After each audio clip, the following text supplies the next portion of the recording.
अस्सलाम वालेकुम फ्रेंड्स आप मेरे चैनल पर पहली बार आए हैं तो प्लीज़ मेरे चैनल को ज़्यादा से ज़्यादा सब्सक्राइब कीजिए। लाइक शेयर और कमेंट कीजिए। दोस्तों ये घटना जब की है जब मेरी नानी की उम्र 15 या 16 साल की रही होगी। तब वह उत्तर प्रदेश के सुल्तानपुर जिले के एक गांव में रहती थी। वहीं उनका मायका है। उस समय में अक्सर बंजारे नट अपनी टोलियां बनाकर घुमा करते थे। ये नट और बंजारे एक स्थान से दूसरे स्थान पर घूमते थे। जहाँ ज्यादा आबादी देखते वहां पर अपना मेला लगाकर करतब दिखाया करते थे और पैसे कमाते थे।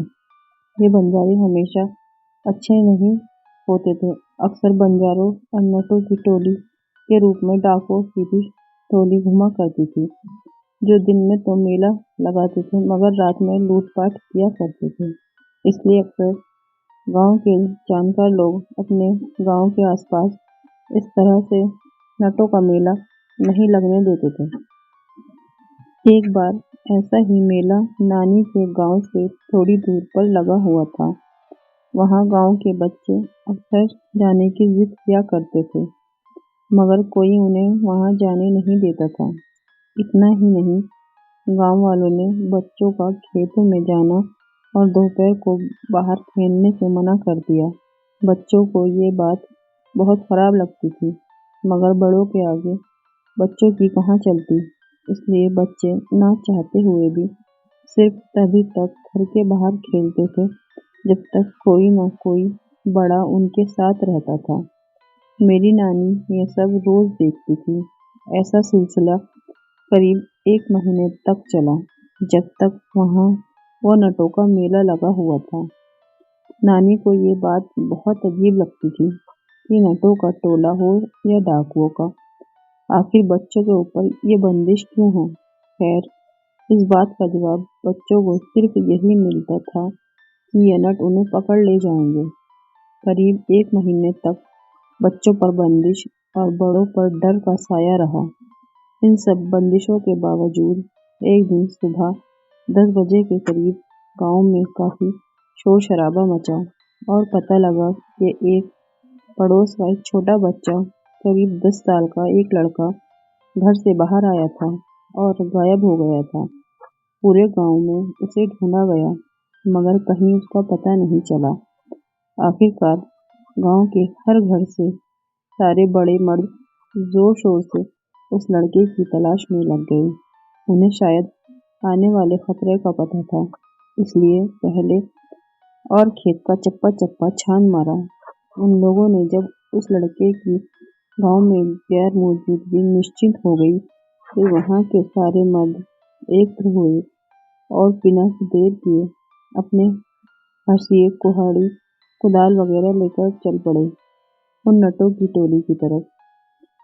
उस बच्चे के घर पर रोना पीटना मचा हुआ था।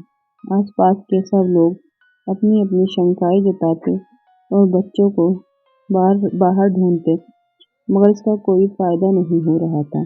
दूसरी तरफ जब मर्दों की टोली उन बंजारों के मेले के पास पहुंचे तो चौंक गए। वहां अब सब खाली था, सिर्फ चूल्हे की राख और तंबू गाड़ने के निशान मौजूद थे। अब सबका शक यकीन में बदल चुका था। बच्चे को कोई और नहीं, वो नट ही चुरा कर ले गए हैं। अब गांव के सारे लोग वही रणनीति बनाने लगे कि आगे क्या किया जाए। सबने अलग अलग दिशा में जाने का फैसला किया, क्योंकि तब यातायात की इतनी सुविधाएं नहीं थी। इसलिए उन बंजारों का बहुत दूर निकलना असंभव था। लेकिन उसमें लड़ने का सामर्थ्य भी ये सब नहीं रखते थे, क्योंकि ये अच्छे लड़ाके भी हुआ करते थे। इसलिए रणनीति बनाना जरूरी था। फिर सबने तय किया कि हर रास्ते, हर दिशा की तरफ कुछ लोग जाएंगे और पता चलते ही सब एक होकर वहां जाकर उस बच्चे की तलाश करेंगे। और वो लोग ना मिले तो दोपहर 3 बजे से पहले सब अपने गांव में एकत्र हो जाएंगे।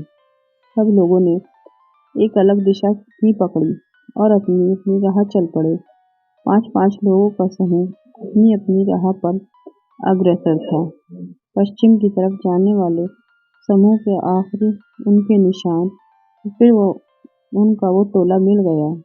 उन सब के पास वापस जाकर बाकी लोगों को बुलाने का वक्त नहीं था, इसलिए वो किसी मौके की तलाश करने लगे और उनके झुंड में उस बच्चे को तलाशने लगे, लेकिन वहां उस बच्चे का कोई सुराग नहीं मिला। फिर उन्होंने ये सोच लिया कि शायद बच्चा उनके पास नहीं है, वरना ये उसे अचेत अवस्था में ही सही साथ रखते।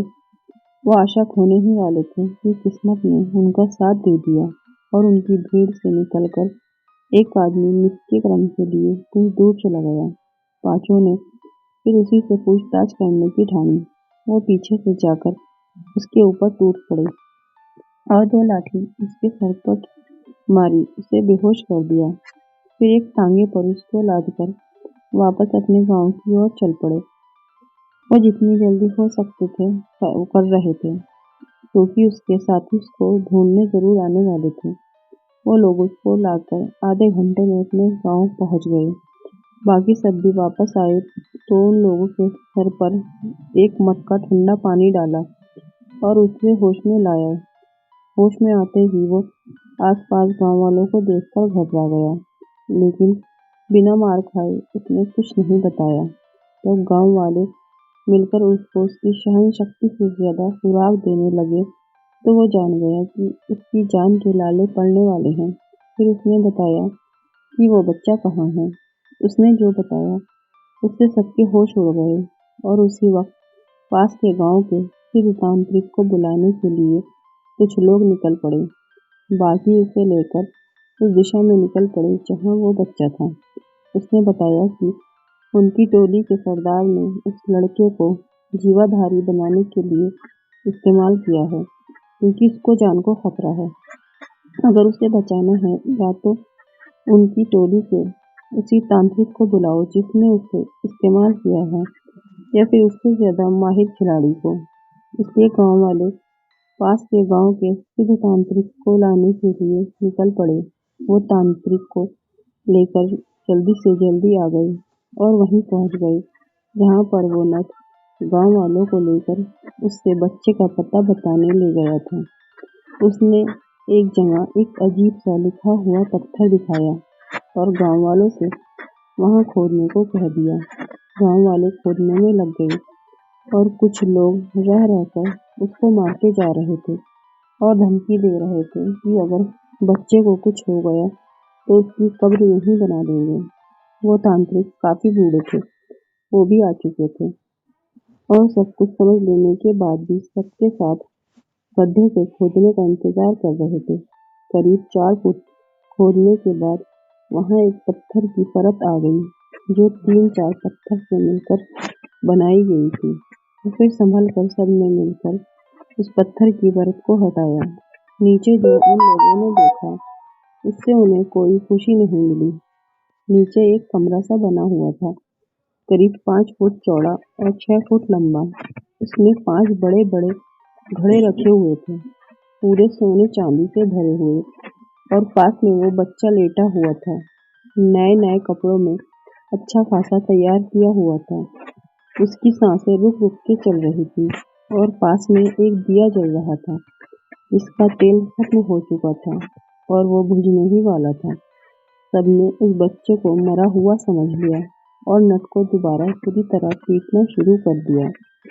तभी वो तांत्रिक बाबा आगे आए और दिए की बाती को थोड़ा बढ़ा दिया। दिए की लो तेज हो गई और बच्चे ने आंखें खोल दी।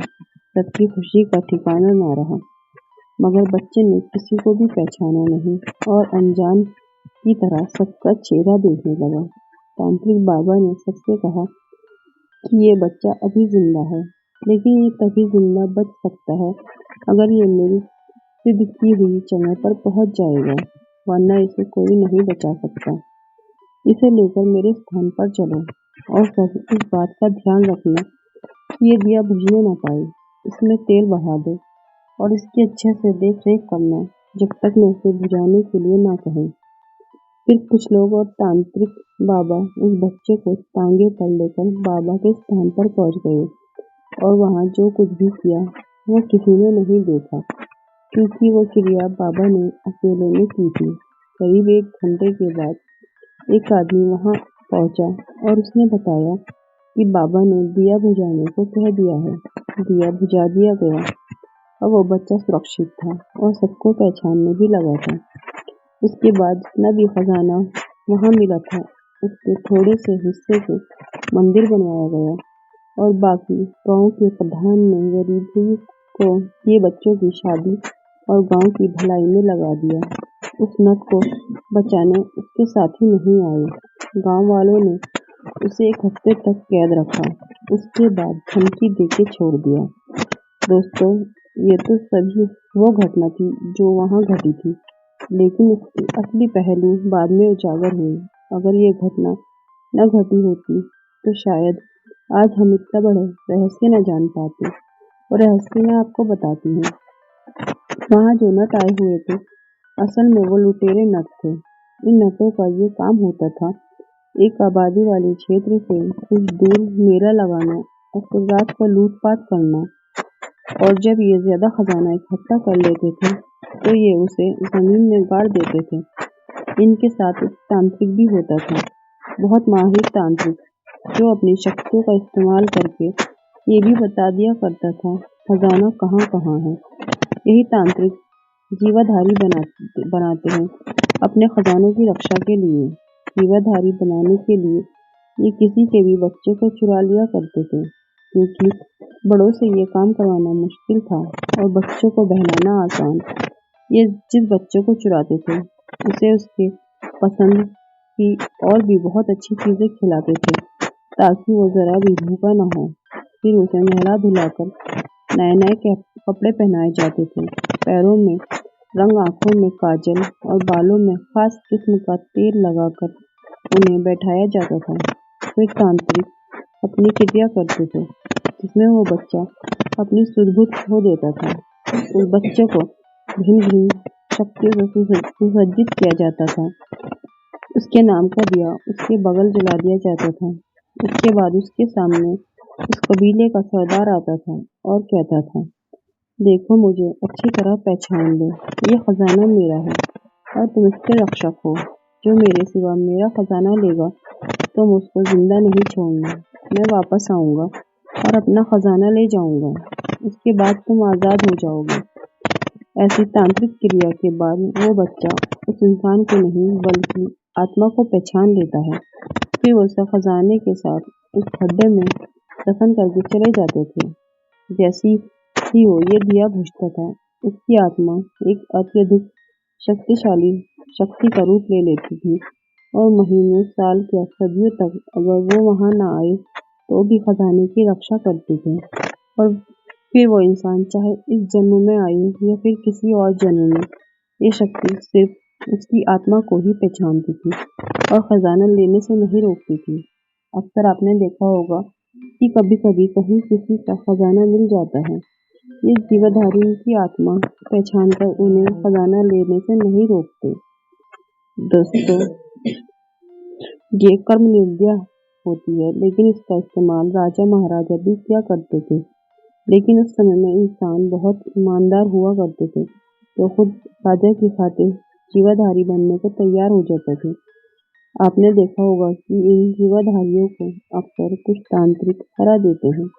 ये केवल उन्हीं जीवाधारियों के साथ संभव हो पाता है जब वो बाल अवस्था में ही जीवाधारी बनाए गए हों। लेकिन राजा महाराजाओं के जीवाधारी को हराना संभव नहीं होता, क्योंकि वो अपनी मर्जी से युवा अवस्था में अपना बलिदान देते हैं और बहुत शक्तिशाली हो जाते हैं। उनकी ईमानदारी ही उनकी शक्ति बन जाती है। फ्रेंड्स, आपको मेरी कहानी कैसी लगी, प्लीज कमेंट में बताइए। मेरे चैनल को ज़्यादा से ज़्यादा सब्सक्राइब कीजिए। मेरी कहानी शुरू से आखिर तक सुनने के लिए आपका बहुत बहुत शुक्रिया। अल्लाह हाफिज़।